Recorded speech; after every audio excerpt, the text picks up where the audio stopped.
திமுகவை ஜெயிக்க உங்ககிட்ட என்ன பிளான் இருக்கு? பாஜகவிடம் எகிறிய அண்ணாமலை.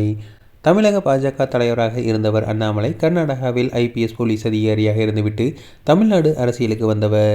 பாஜக இவரை பெரிய அளவு ப்ரமோட் செய்தது. அதே நேரம் எடப்பாடி பழனிசாமிக்கும் அண்ணாமலைக்கும் இடையே பிரச்சனை வந்ததால் அண்ணாமலையை தூக்கிவிட்டு நயினா நாகேந்திரனை தமிழக பாஜக தலைவராக பாஜக தலைமை நியமித்துவிட்டது.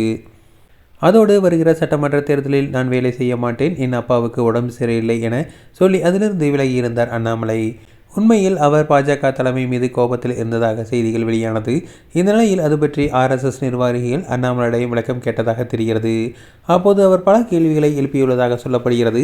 சட்டமன்ற தேர்தலில் என்டிஏ வெற்றி பெறுவதற்கான வியூகம் தொடர்பாக என்னுடன் ஏன் விவாதிக்கவில்லை என்ற கேள்வி எழுப்பப்பட்டதாகவும், திமுகவை தோற்கடிக்க வேண்டிய என்டிஏவிடம் என்ன வியூகம் இருக்கிறது என்றும் கேள்வி எழுப்பியுள்ளார்.